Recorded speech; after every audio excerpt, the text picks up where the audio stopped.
अस्सलाम वालेकुम नाज़रीन, मैं ज़ैनुल आबिदीन हूं नई खबरों और अपडेट के साथ। नाज़रीन, जो इस वक्त इंडिया में एक जेनजी एक प्रोटेस्ट कर रही है काकरोच जनता पार्टी के नाम से। काकरोच जनता पार्टी की मैं मुकम्मल तफसीलात आपके सामने रखूंगा कि वो पार्टी बनी क्यों और उसका मकसद क्या है और अब वो प्रोटेस्ट क्यों कर रही है, ये डिटेल्स हैं। और मौलाना फजल रहमान साहब की जो ये वाली बातें थी, इसकी वजह से जो एक्चुअली पाकिस्तान के असल मसाइल थे, जिसमें रज़ादार वाला मामला था, वो कहाँ पे चला गया है, रज़ादार वाला मामला अब तक कहाँ पे पहुंचा है, ये चीज़ें डाउन हो गई। ये जो हाईलाइट हो रही थी चीज़ें, जो एक असल बीमारियां थी इस निज़ाम की, वो बिल्कुल नीचे चली गई हैं। ये और ईरान का जो मामला है वो भी मैं आपके सामने रखूंगा कि वहाँ पे क्या चल रहा है इस वक्त। तो अगर आप हमारे साथ नए हैं तो चैनल को सब्सक्राइब जरूर कर लें। देखिए, मैं सबसे पहले मौलाना फजल रहमान की बात रखूंगा आपके सामने कि मौलाना फजल रहमान साहब ने जब ये बात की तो एक्चुअली मौलाना फजल रहमान को किसी ने कोई तंग नहीं किया था। ना आर्मी की तरफ से कोई तंग कर रहा था, ना कोई और कोई तंग कर रहा था, ना इस निज़ाम की तरफ से कोई तंग कर रहा था। मौलाना फजल रहमान साहब एक कसूर में जलसा करते हैं और वहाँ पे शुदा के खिलाफ बात कर देते हैं, और जो एक्चुअली बात थी उसके ऊपर मट्टी डाल जाती है और शुदा वाली बात हाईलाइट हो जाती है। लेकिन इसमें जो रज़ादार वाला मामला था, कश्मीर वाला मामला था, वो बिल्कुल बैकफुट पे चला गया। रज़ादार वाला मामला मैं पहले आपके सामने रखूं कि रज़ादार की जो वहाँ पे उसका जिस्मानी रिमांड हुआ, उसके बाद उसको कर दिया गया है इस टाइम जुडिशल। अब जुडिशल के बाद होता क्या है कि जमानतों के केस आगे जाते हैं, और पाकिस्तान में तो निज़ाम इस तरह का है। जब वो जिस्मानी रिमांड पे भी थे तो इमरान रियाज खान ये बार बार बता रहे थे, उनके अपने ज़राए लाहौर में वो रहते हैं, तो वो ये बता रहे थे कि वो वहाँ पे मुकम्मल तौर पे अपनी अयाशी में रह रहे हैं। जो रज़ादार हैं उनको कोई तंग नहीं कर रहा, वो बिल्कुल सुकून से अपने दिन गुजार रहे हैं। और अब जब जुडिशल हो गए तो जुडिशल के बाद वो चले गए हैं जेल के अंदर, और जेल के अंदर जो हालात हैं वो हुकूमत भी इनकी है, सब कुछ इनका है। वहाँ पे तो उनके लिए और भी 5 स्टार जेल बन चुकी होगी, ऑलरेडी चीज़ें अंदर मैनेज होंगी। ये हालात हैं इस टाइम के। जो एक्चुअली प्रॉब्लम थी वो बिल्कुल डाउनग्रेड हो गई, रज़ादार वाला मामला बिल्कुल साइड पे हो गया, क्योंकि उसमें हुक्मरान ख़ानदान का बिगड़ा हुआ नवाब अंदर मुलविस था, तो इस वजह से वो वाला मामला भी बिल्कुल डाउनग्रेड हो गया।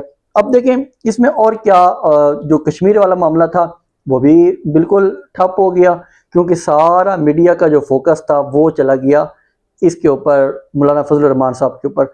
अब मौलाना फजल रहमान साहब ने वहाँ पे बातें तो बहुत की हैं, उनके ऊपर कोई एक्शन नहीं हुआ, और राना सनाउल्लाह साहब ये कह रहे हैं कि हम मौलाना के ऊपर कोई एक्शन लेना ही नहीं चाहते। तो इससे यही अंदाजा होता है कि ये सब कुछ मिली भगत के साथ, एक प्लान के साथ। क्योंकि देखें, हमारे जो ये अच्छे लोग हैं ना, ये पुलिसियाँ बड़ी इनकी गलत पुलिसियाँ हैं।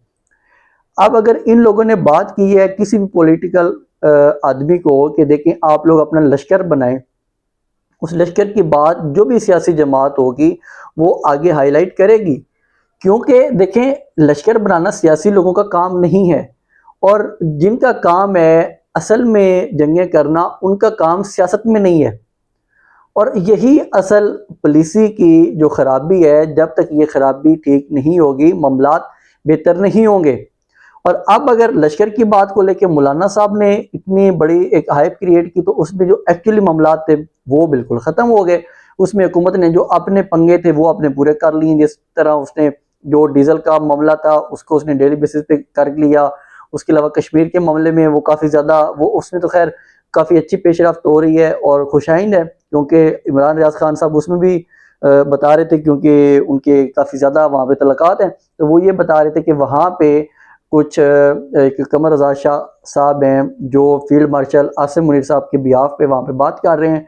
और ये बशारत राजा साहब भी, उनकी भी ट्वीट आई हुई थी कि वो जो हैं उनकी काफ़ी ज़्यादा बातचीत हो चुकी है और काफ़ी मामलात पे बेहतरी आ चुकी है। अच्छी बात है, बेहतरी आनी चाहिए। और वहाँ पे कुछ सीटों का मामला भी ये है कि सीटें कुछ कम की जा रही हैं, और इलेक्शन को भी आगे मुलतवी करने के हवाले से अब बातचीत हो रही है कि कश्मीर के इलेक्शन आगे किए जाएँ, जिसकी वजह से ये वाले मामलात कुछ बेहतरी की जानिब जा रहे हैं। लेकिन बिल्कुल चुप हो गई ना। और दूसरी तरफ से भी जो बहुत ज़्यादा जिनकी रेड लाइन है, उनकी तरफ से भी कोई बात नहीं आई।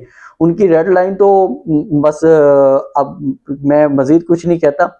अब देखें, उसके बाद होता ये है कि जो एक यहाँ पे हाइप क्रिएट हुई मौलाना को एंटी एस्टेब्लिशमेंट लेके मौलाना वाला मामला तो ऐसा ऐसा ठप हो जाएगा। मौलाना ने वो बड़ी लंबी लंबी तरीकें दे दी हैं, अब मौलाना के रेट लगेंगे, कश्मीर इलेक्शन में उनकी मांग बढ़ेगी, तो उसके बाद देखेंगे कि मामला किस तरफ जाता है। हम आपको वो भी साथ साथ बताते रहेंगे। अब मैं थोड़ा सा बताऊं कि जो ये इस वक्त इंडिया में काकरोच जनता पार्टी के नाम से एक कैंपेन चली हुई है।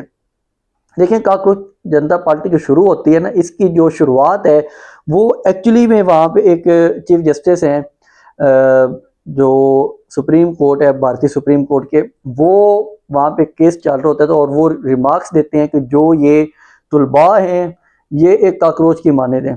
तो वहाँ से एक गुस्सा शुरू हो जाता है आवाम के अंदर, और एक लड़का जो बैठा होता है अमेरिका में, वो वहाँ पे बैठ के एक पेज बना देता है काकरोच जनता पार्टी के नाम से। जो बीजेपी है इसकी, नरेंद्र मोदी की, इसके तंज में वो काकरोच जनता पार्टी बन जाती है, क्योंकि बीजेपी है वो सीजेपी कर देते हैं।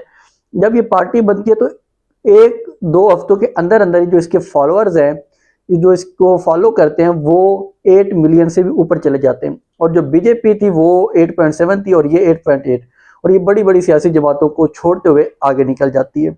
वहाँ पे अवाम इसके साथ जुड़ जाती है और ये फिर यहाँ पे आके प्रोटेस्ट कर देता है कि जो यहाँ पे एक नाइंसाफ़ी चल रही है स्टूडेंट्स के साथ, जेनजी के साथ, मैं उसके खिलाफ हूँ।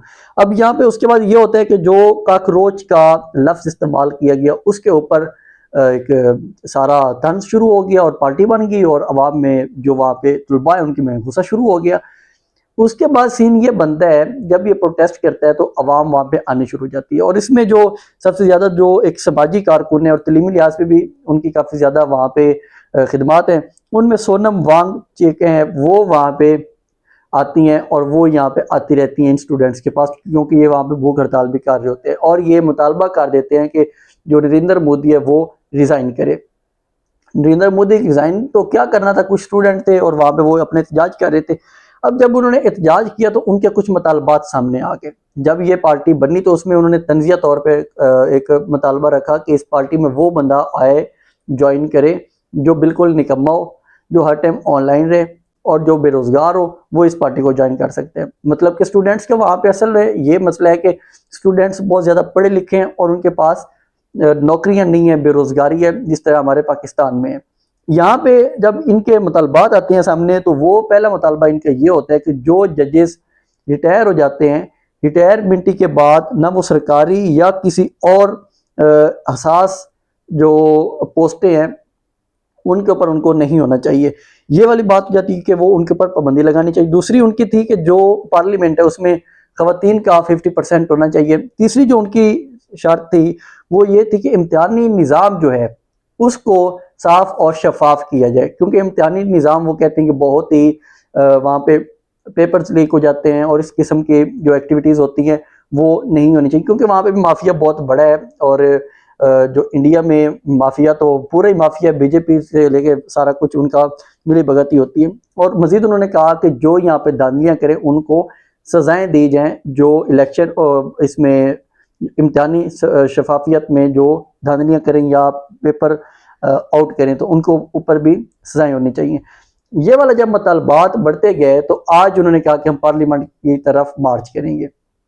जब वो मार्च की तरफ बात आई तो वहाँ पे जो पुलिस है, वहाँ पे जो फौज है, उन्होंने उसके ऊपर अटैक शुरू कर दिया, उन लड़कों के ऊपर उनको गिरफ्तार करना शुरू कर दिया। और उसमें जो उनकी एक बहुत मशहूर शख्सियत थी सोनम वांगचुक, उसे भी उन्होंने गिरफ्तार कर लिया। उस गिरफ्तारी के बाद प्रोटेस्ट बढ़ता चला गया। अब अवाम वहाँ पे गुस्सा ये है, वो कहती कि हम बीजेपी को वोट नहीं करेंगे और एक ही मुतालबा कर रहे हैं कि नरेंद्र मोदी को रिज़ाइन करना चाहिए। देखें, रिज़ाइन वो करे या ना करे वो तो चीज़ है बात की, लेकिन मसला ये है कि जो ये सोशल मीडिया है इसने अवाम के अंदर बहुत सारी अवेयरनेस पैदा की है कि पहले यही वाली बातें अवाम तक नहीं आती थी, और अब छोटी सी छोटी बात भी हो वो अवाम तक फ़ौरन से पहले पहुंच जाती है और अवाम वहाँ पे रिएक्ट करती है और अवाम बताती है कि किस तरह आपने हमें गलत किया है, और गलत और सही को वो बड़ी जल्दी परख लेते हैं। पहले काम होता था कि एक नेट बंद कर दिया, सारा कुछ बंद कर दिया, नेट होता नहीं था, तो जो ज़राए अबलाग थे वो बड़े महदूद थे, तो ये चीज़ें बहुत ज़्यादा मैनेज हो जाती थी। जो इस तरह के फाशिस्ट लोग होते थे, जिस तरह इंडिया में बैठी है एक जहनियत ही उनकी इस तरह की है कि वो वहाँ पे हर चीज़ का हल गोली और लाठी से निकालते हैं। तो वहाँ पे इस तरह जो लड़के हैं, जो स्टूडेंट्स हैं, वो अब अपनी जो आवाज़ है वो बुलंद करते हुए आगे निकल रहे हैं और उनके साथ पूरे इस टाइम जो दिल्ली है वहाँ पे अवाम का एहतजाज है और बाकी मुल्क से भी उनको सपोर्ट मिल रही है। मैं ज़रा ईरान के बारे में आपको बताऊं कि ईरान में जो ईरान इस टाइम अटैक कर रहा है वो काफ़ी ज़्यादा कुवैत के ऊपर भी है, बहरीन के ऊपर भी है, क्योंकि ईरान ये समझता है कि उनके जो अड्डे हैं, अमेरिकी बेसिस हैं, वहाँ से बहुत ज़्यादा ईरान के ऊपर अटैक्स हो रहे हैं। अब यहाँ पे चीज़ ये है कि जो ईरान है उसने जो अभी तक कुछ इतलात ये आ रही हैं, अभी कंफर्म नहीं है, लेकिन कुछ ये इतलात आ रही हैं कि ईरान अब वहाँ पे जो कुवैत और इराक वाला बॉर्डर है उसके ऊपर अपने तोपें और फोर्सेस वहाँ पे भेजनी शुरू कर दी हैं। उन्हें ये खदशा है कि कहीं कुवैत या इराक के जो बॉर्डर्स हैं उस साइड से अमेरिकन वो जो ज़मीनी फ़ौज है वो ना भेज दें, तो उन्होंने अपनी काफ़ी ज़्यादा फोर्सेस वहाँ पे लगानी शुरू कर दी हैं।